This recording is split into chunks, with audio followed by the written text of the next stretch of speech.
Welcome. I am so happy to introduce Quiana Jackson, Operations Manager in the indirect lending industry. She's also the owner of the Lacy Legacy Company, a personal and business consulting firm. Welcome, Quiana, to my YouTube channel. Welcome.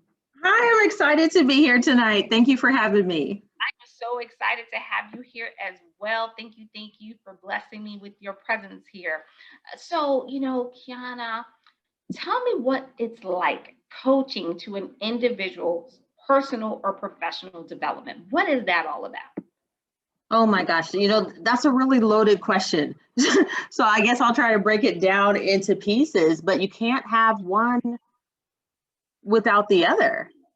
And when you're a coach, you're automatically coaching to them as a person. And as a default, it impacts their professional environment, their growth, their engagement, their morale, whether they decide to stay or leave. I think one of the biggest things that I think about when I'm coaching an individual is what's my desired outcome? And how I communicate and my behavior will impact whether I get that outcome or not. And I've been in leadership for the last, a little over 15 years between hospitality and finance. And I've learned over the years that you don't coach anybody the same. That's not how it works. And I'm always weary of leaders or managers. I say, oh, they must be a rookie when they say you treat all people the same. And I say, no, you treat them fair and consistent, which is different from treating all people the same. When I think of leadership, I think of someone who is looking at the business effectiveness, the bottom line, but you're also a counselor. Right. Yeah. I'm glad you said that because, I think I have a shirt that says that as an HR professional, I'm a counselor, a teacher, a psychologist, and everything in between. Yeah, there's multiple hats, and my title is operations manager. So technically my title is not HR, but everything I do throughout the day is definitely related to the HR field. Like you said, the personal coaching, whether it is a productivity concern, whether it is an engagement concern, whether it's a turnover analysis, whether we're following the law or not. Everything is HR related. And I think when I'm coaching to someone's person, I'm always thinking, okay, what's the outcome that I want to have? And I have to carry my imaginary mirror and look at myself all day and say, am I the one that's impacting them? Yes, but how am I doing that? And if I don't get the outcome that I want, who am I looking at first? That's right. Myself, or am I looking at the team member? So I think that's pretty important to consider when you're thinking about coaching an individual, because it's going to impact them professionally either way. And I'm so happy to hear that, even though your role isn't your typical HR, like it's not an HR manager, it's not an HR generalist, an HR VP. However, operations manager, in order for you to do your job, you have to work with people. You have to understand how they work. What's the mental psyche like? How are you going to deal with each and every employee consistently the same? However, there may be different situations that require you to handle the situation differently. And so I'm so glad that you said that, because a lot of times people don't realize you may not have the traditional HR title. However, you're doing things in HR, you're doing all things HR, and the expectation is still the same, that you get things done. So how long have you had your organization or your consulting firm? So I started the Lacy Legacy Company 2 years ago, and it's named after my grandmother, Lacy. And when she passed, I started the Lacy Legacy Company. She was very important in my life and still is. How she guided me through just tough situations. And she always told me, you should be the president. That was her thing to say. And then she would always say, and if that doesn't work, put them in a headlock. So I didn't listen to the second part, because then I wouldn't be having this conversation with you. Right. But I always took it to heart that she said, you have the ability to lead and you have this natural ability to help people. And I wanted to expand that on a bigger platform. And when I think about where we're at in the state of the community and the economy and the pandemic and just everything else that is going on, how can I add value? And I look at the bottom line of finances. People need to find jobs. People need to stay in jobs. They need to know how to interview. They need to know how to communicate in a virtual world that doesn't exist. So my business focuses on those things. I support people with resume writing, interview prep, salary negotiations from small businesses, turnover analysis, how to keep your business going, things like that. So that is what my business focuses on. And then in my day job as operations and indirect lending, I oversee production, processes, partner very close with HR, our technology teams, our global teams to make sure that we're providing the best customer experience, but also making necessary improvements for the business. I love that. And I love the fact that you said global. So that lets me know you have your handprint isn't just US based or just Georgia based, but you're used to working with various different states and also other countries. And that makes a huge difference because now that we're in this virtual world, our footprint, we're able to go out even further than we did at one time because we were all, expected to work in the office. But now, because of technology, we could be anywhere in the world and still, collaborate with other people. And so that's amazing. I love it. And I love the fact that you named your company after your beloved grandmother. I think that is so awesome. I love it. I love it. I love it. So tell me a little bit like, what's it like being a woman of color in the space that you're in, doing what you do? What's that experience like? It's interesting that you asked that question because if you asked it 15 years ago, right, when I was entering the leadership realm, I would have said, I don't know, it's not any different from anybody else because I was just entering into I'll say management. I was not a leader. I was a manager when I started. I grew into being a leader, and that's different, and we can talk about that. But being a woman of color, we have a different set of challenges. And I think it would be naive and irresponsible to say otherwise, to say that we don't have these challenges. And some of those specific challenges are rooted in stereotypes. We want to be valued, we want our voice to be heard, but we don't want to be classified as the angry Black woman, from having an opinion. And we have to be very careful about how we respond to offensive situations. We probably run into more offensive situations than anybody. However, we can't address them all. We can't even address all the offensive situations because then we're not being sensitive to the other person. And I say this because that's what we carry on our shoulders. I have to be careful how I communicate that you offended me because I don't want to offend you by telling you that you offended me. All right. So we carry that weight. And then we carry the weight of society. And when I say the weight of society, how we're viewed as a whole. Whenever I'm coaching, whether it's an intern, whether it's a tenured team member, and if they're a person of color, and if I have to write them up or if I have to give them some type of disciplinary action because that's part of the deal, right, I don't allow them to apologize to me. And that is something that I just don't do. If they say, Quiana, I'm really sorry, for what I have done, I don't know why you're apologizing to me because I don't own your behavior. And as an individual, you have the authority to choose how you respond. And as a leader, I have the right not to own your individual choices, which you've made. And I think sometimes as Black people in leadership, we carry this weight of one for all, meaning that you did this, now you made us all look bad. They may not ever put another Black person in this position, or they may not do this, and we can't own that. Our day is heavy enough as it is, just trying to get a seat at the table.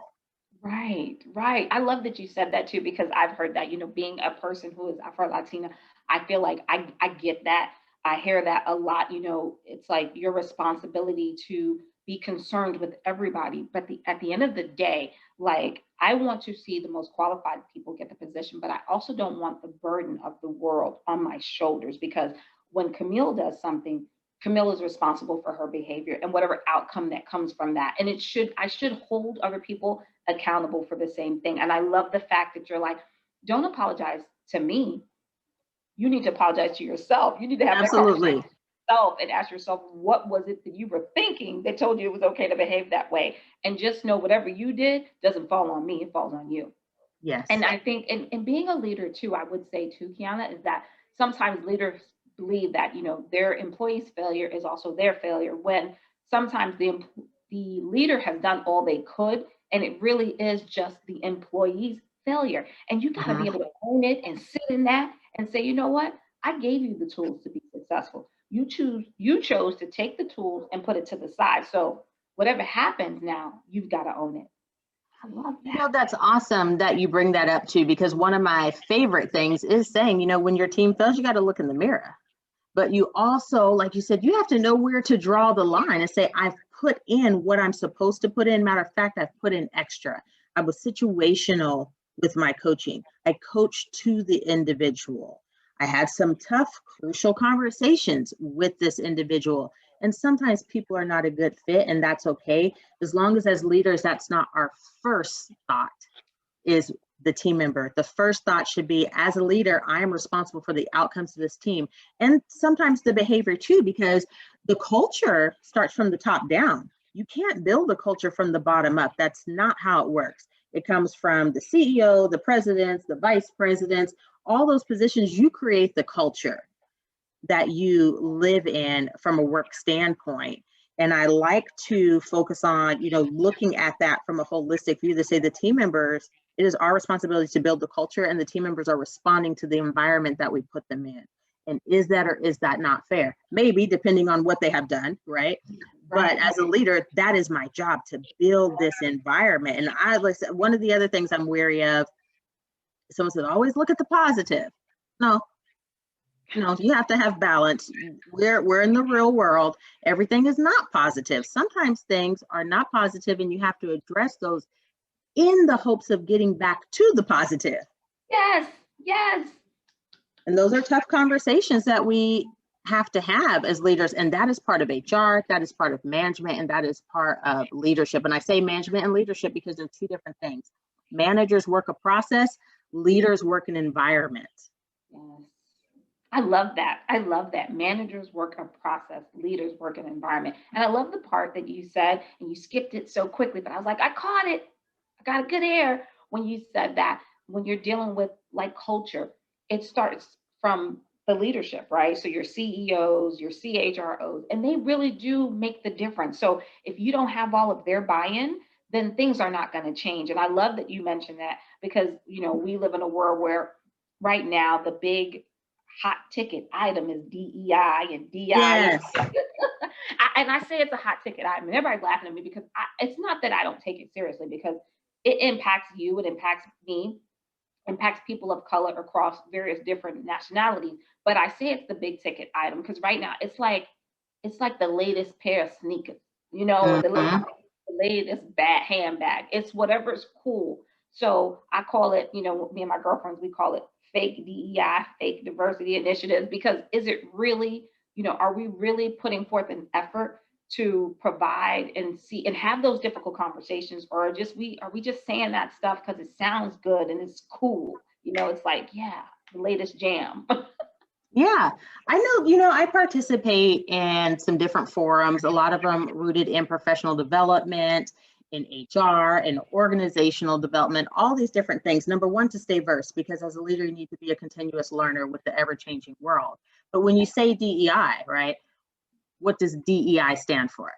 Right. So for some, it's diversity, equity, and inclusion. Some people say diversity and inclusion. Some people say diversity, equity, inclusion, and belonging. Some people say diversity, inclusion. Yeah.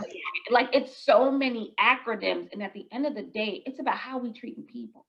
Do you invite me over and expect that I'm really going to show up? And when I show up, that's like asking me, Camille, you want to come over for dinner? And I'm like, heck yeah. What we Hmm. eat? And I get there and you're like, oh, like, you don't even let me in the door. You're like, oh, you really came? I was like, well, you told You me. invited me. You invited me. I was expecting to sit down at the table, have me a nice meal, have great conversation. That is what inclusivity means to me, that you invite me and you want to know how I feel about things, even if Hmm. it's different from the way you think. But Okay. right now, it's just like we're throwing out these words, but they don't really mean much. They just Right. And when I talk about DEI and I drop the diversity, and people are like, you can't do that. Yes, I can. Number one, I can absolutely drop the word diversity because number one, it's saturated. Okay. We use it in every different term kind of as a pass. But what we really need to focus on is the E and I, the equity and inclusion. Diversity is a non-negotiable. You can't eliminate diversity if you actively try to eliminate diversity, it's just impossible. So why am I using that word? I need to focus on equity and inclusion because that is where the issues come. That is where the choices lie. I can't help that my entire team is diverse. Even if I try to be biased and hire one type of person, there's a diverse metric in there somewhere. That's However, right. I can choose to treat them equally from a pay standpoint, from a value standpoint, from a promotion opportunity standpoint, we can go on and on, right? From an education standpoint, and I can choose or not to include them. So I don't care about the word diversity. I want to know how you are practicing equity and inclusion every single day among your team, and what does that look like? What does that sound like? What does that feel like? And if I interviewed any of your team members, would they say the same? Look, I'm going to take it my New York flavor. You said nothing but a word because a lot of people are disillusioned, right? They're like, yeah, we do X, Y, Z. And then you have those conversations with the individuals that are part of that, what they view as a diverse group. And they're like, I don't know what you're talking about. We don't do that here. And so if we didn't get their buy-in, that means we didn't do a good job because whatever we were selling, they didn't buy. And Correct. So that makes a huge difference to me. What will your team, after I walk away, what will they say about me? Will they say that they felt like I was inclusive?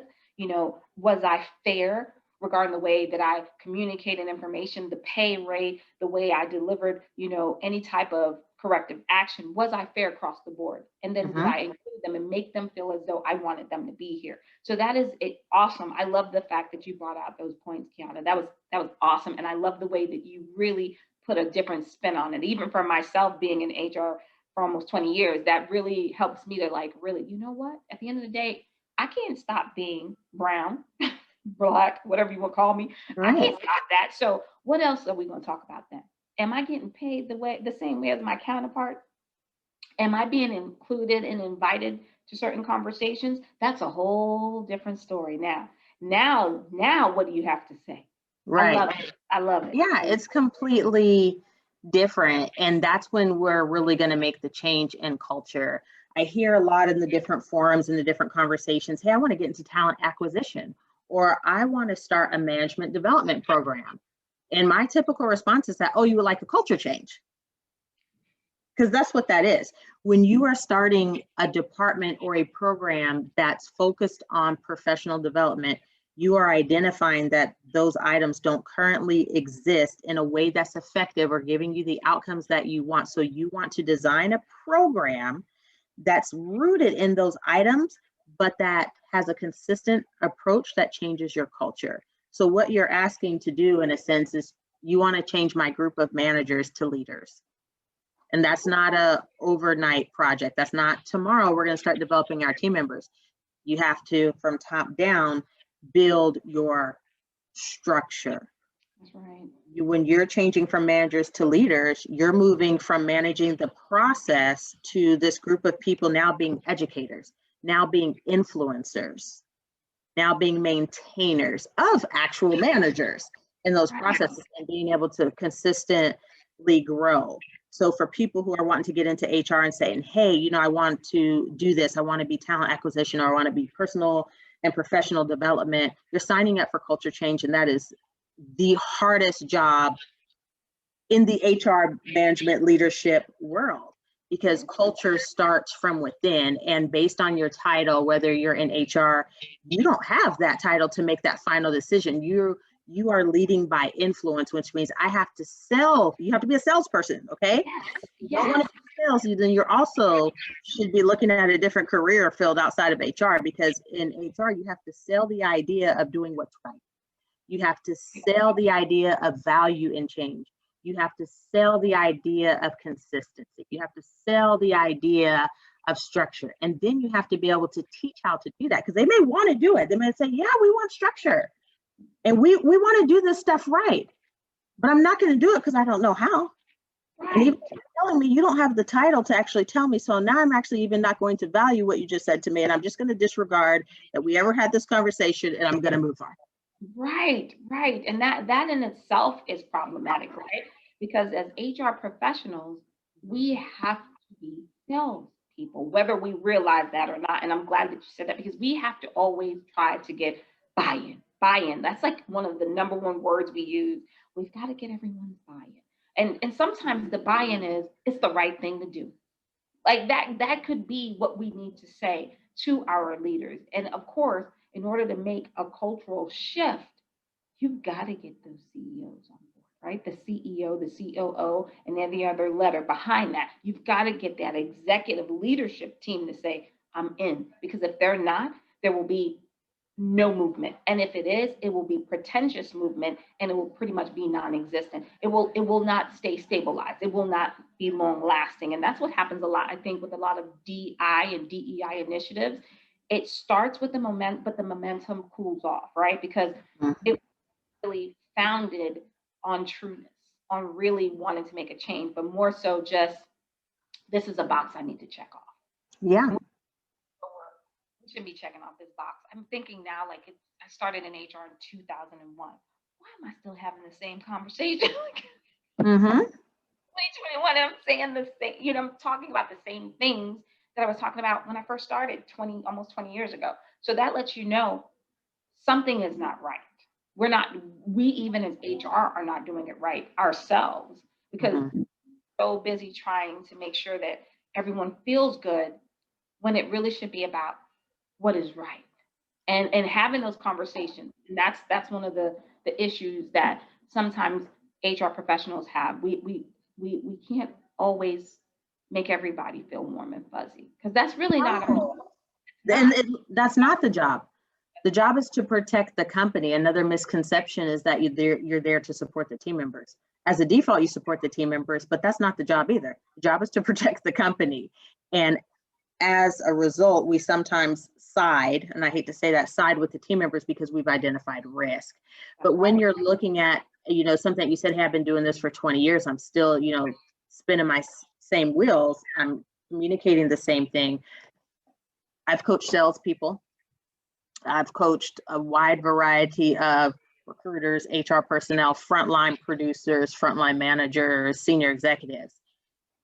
And what I always recommend is that you have to be bilingual. And I don't mean speak Spanish or French. I mean that you have to speak the language of who you're talking to. HR, there's a ton of different verbiage, right? There's all these different labor laws and SHRM, and they don't know what that means, and whatever else. I'm going to pull this, and look into it, because we're speaking our language because we understand our language, and then we're getting mad at the person who speaks a different language and wonder why they're not interpreting what we're saying in the way that we want to interpret it.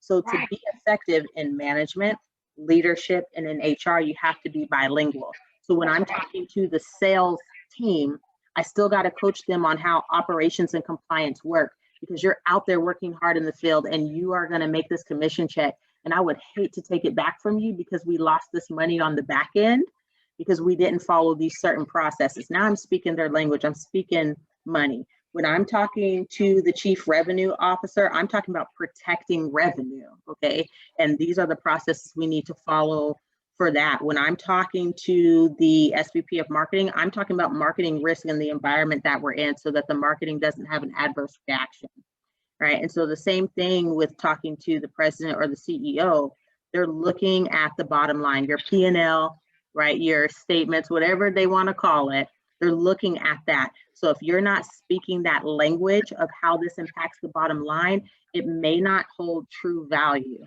But how do you do that, right? You have to monetize certain things. You have to monetize what a lawsuit will cost us for our size company. You have to monetize in relation to your EBIT, earnings before interest and tax, of what losing these 10 people will do to the company. from a production standpoint, from a cost of turnover, meaning the cost it takes me to hire them. I'm counting what someone makes per hour while they're interviewing. Okay. All of those different things to say, this is where you lost money. And speaking that different language. And I think we find challenges in that regardless of what field, whether we're in HR. And like I said, HR and leadership and management is the same thing, right? By the time we get to the HR office, we've already messed up something probably pretty bad. That is when we come to the HR title office, because something already went wrong on the other parts that we were supposed to manage that is HR related. Okay, that is what happened when we get there. But we still have to be able to speak multiple languages to be effective. I have to be able to speak revenue. I have to be able to speak operations. I have to be able to speak marketing. I have to be able to speak customer success and customer impact. I have to be able to speak reputational risk. I have to be able to speak legal risk and all those different things. And then in HR, you got to do the same thing. You got to put on all these different hats. Exactly. I love the fact that you said you have to be bilingual, because you do. Because I sometimes, you have these meetings and the company HR is having these conversations, speaking to the organization, and it's so high level HR. Like the conversation is like you're trying to take your SPHR, right? Like you're trying to get certified. And at the end of the day, you better believe that our employees too now, they don't know what we're talking about, because we're using all of this legal, HR jargon. And first of all, they could care less. They don't know what we're talking about. So we got to think, when I have conversations with my leaders, I keep it simple, not because of them, because of me. I always tell me, keep it simple, stupid, because I'm referring to myself, not them, because they need to know exactly, okay, this is why this is the issue. Well, why? If you term this person, there's going to be risk. And let me tell you why, because you didn't do this, you didn't do this, you didn't do this, you didn't do this. And they're like, oh, well, that's all you had to say. Yeah, keep it simple. They don't care about all of that. They don't care that we have all these beautiful, classy words. They could care less. And to be honest, so can I, because that's not who I am. Mm-hmm. I want to be able to help them. So we need to learn to speak the language of their heart. Mm-hmm. That's whatever they understand. And if we can speak that language, then they will be 10 times more willing to get on board. Mm-hmm. When we come to them, I this and I that doesn't work. And then we also need to let them know that HR, we are not the police. And I always tell people, I don't have any employees. These are not my employees. These are your employees. So whatever you want to do, whatever course of action you take, I'm in an advisory role. I'm your consultant. I'm here to reduce the risk. I'm going to try to keep you out of trouble, try to keep the employee out of trouble. I just need you all to listen. But at the end of the day, the decision, unless it is going to put the organization at risk, it falls on you, the manager. You get to decide what type of corrective action should happen to your employee. And 9 times out of 10, there are some managers and leaders who are not at the certain level they need to be, that they want to push it back on HR. And I'm always like, nope, we family, we in this together. Let's talk about it. But I need you to make the decision so that it's not coming from HR said. HR wants to do this. No. Own it. You are the leader. Yeah, and what I always tell people too, HR does not execute terminations. HR does not deliver write-ups. That's the manager's job, because the team member has to be able to have some type of recourse if they disagree, somewhere to come back to, which is the risk mitigation for the company, which is HR. So when you do it the other way, you're opening yourself up for even more risk, because now there's nowhere for them to come to internal. So you know where they're going? Department of Labor. Equal Employment Opportunity Office. Why wouldn't you keep stuff in-house if you can, by following a chain of command, so that there's always something to keep the issues in-house? Now, it doesn't mean all issues need to stay. Some need to go to the Department of Labor, because that's why it exists. Some needs to go to the EEOC, because that is why it exists. But the foundation and the structure needs to align as such. Managers and leaders deliver the coaching. Managers and leaders deliver the feedback. Managers and leaders deliver the terminations, period. That's right. And that is something that I'm always like, I'm a firm proponent for being on that call with you, right? So if something goes left, if they ask something that would be an HR related question, like can they apply to other positions while they're on a corrective action or a PIP, then the HR is there to answer those questions for them. But at the end of the day, the delivery itself, it needs to come from that leader, because that individual needs to know that your leader has concerns and this is what they've decided to do. And now Right. me sitting here, HR is in alignment. I back the manager up completely. Yeah. But if there are concerns, you're always welcome to come to me. We can have a conversation offline. And that's Yeah. what the way I present it a lot of times too. And I wish more people thought of it that way instead of taking over for the leaders, because number one, it puts the leader in a bad spot, right? It makes them look like they have no control of the team. And then it Right. also, we're the bad guys, and we're not. We're really not. We're really not. Yeah. We're here to support. So, what Mhm. is your biggest piece of advice that you would give to individuals who want like that personal and professional development? Because clearly, here today, you were showing me that people need it. So the one piece of advice, one piece, okay, all right. One piece of You get to, advice I'll let you get to. that I would give people who are looking for personal and professional development is challenge you to lead it, to lead your own professional development, to lead your own personal development, which means write down what you want and what steps are you doing to achieve it. I talk to team members from various companies all the time, and they're like, my leader didn't help me or my manager didn't help me get the next job. That's not their job. That's nowhere in their job description does it say, my job is to prepare you to leave here. No, that has nothing to do with it. Their job is to make sure the bottom line is protected, the company is protected, the production is where it's supposed to be. Sometimes you have an amazing leader that's invested in your personal growth and your professional growth and will help lead you through that process. But 9 times out of 10, you are responsible for your own development. So if you know you have a gap somewhere, if you know that you are trying to get to the next step, it is your responsibility to be verbal about it. It is your responsibility to adhere to the necessary behaviors to get there. It is your responsibility to do the additional projects or projects. One of the things I just like, it's like chalk on a chalkboard or nails or whatever on a chalkboard is when people say, well, that's not my job. Well, congratulations, because it never will be your job, because we don't typically hire people who don't already have some knowledge. So you've missed your own opportunity by putting yourself in the box because you didn't want to lead your own development. You didn't want to be discounted, so you didn't want to do stuff that you felt was out of your job description. I'm doing my boss's job. Good job. You should be doing your boss's job if you want to get promoted to that position so that you have examples to share in the actual interview. You should be doing that, and you should not be saying that as a negative thing, because now we're still not going to move you, and then you did it for nothing. So I would say to lead your personal and professional development, you need to be the one driving the car. Right. And if people jump in with you, that's great. Now you're carpooling. But if not, then you're still driving yourself to the next destination. And so many times we're just sitting patiently waiting, saying, I have the skill set, I have the talent. How come nobody's taking me there? Because I didn't know you needed a ride. Right. You've got to, so what I'm hearing, you've got to be your own cheerleader. You got to cheer for you. Yep. You have to let people know what it is that you want. And if they help you, fine. And if not, that means you just got to help yourself. You got to help yourself, and you can't hold it against them for not helping you, because we sometimes assume that the person we're talking to has the ability to help us. And it doesn't mean that they do. They may acknowledge that you want to get here, but they may not know how to get you to that next level because someone handed them an opportunity, or it's just not their skill set, or they were a really good manager, a process, so someone promoted them.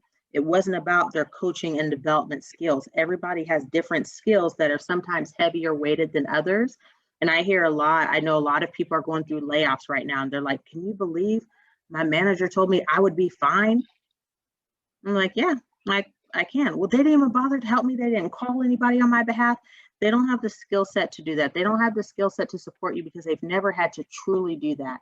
So you can't take that as a personal shot at you or at your relationship, but you have to now turn it around and say, okay, this person did not help me. Whether they wanted to or not is irrelevant. At the end of the day, they didn't help you. So what are you doing to help yourself? What are you doing to promote yourself? What are you doing to build your skill set? What are you doing to network? And not network with an intent of winning something, meaning I'm going to go meet with this person because that person can add me value. Networking meaning I'm reaching out to this person because I can add them value. And as a result, right, now I'm resourceful. Now I'm being highlighted in different ways because my intent was to help, not to gain. Right, right. So it's all about intentions, right? If you come from a place of how can I serve, you'll get a blessing. I believe that, right? When you come from a place of what can I do?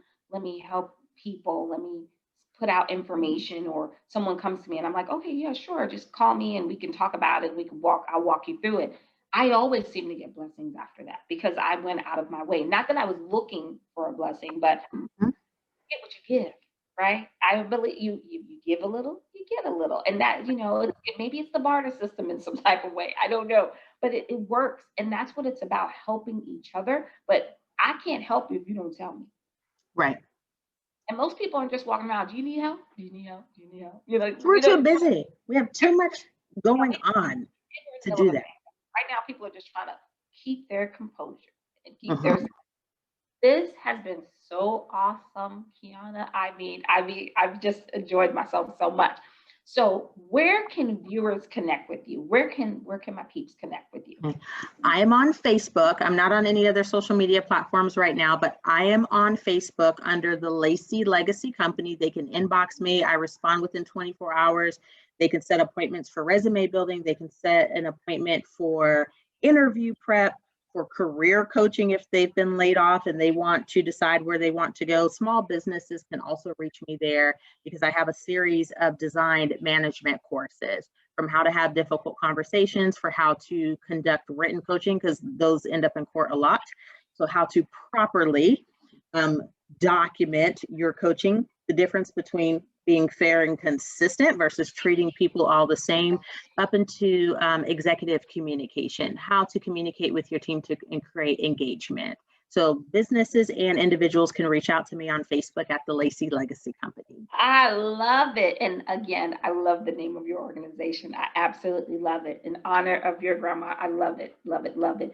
It has been an absolute pleasure. And again, likewise, reach out to Quiana, the Lacy Legacy Company, and you can reach her on Facebook. So definitely connect, because as you can see, she has so much knowledge and information to share. Again, Quiana, thank you so much for your time. It was my pleasure. Thank you so much for having me. You're welcome. Have a great one.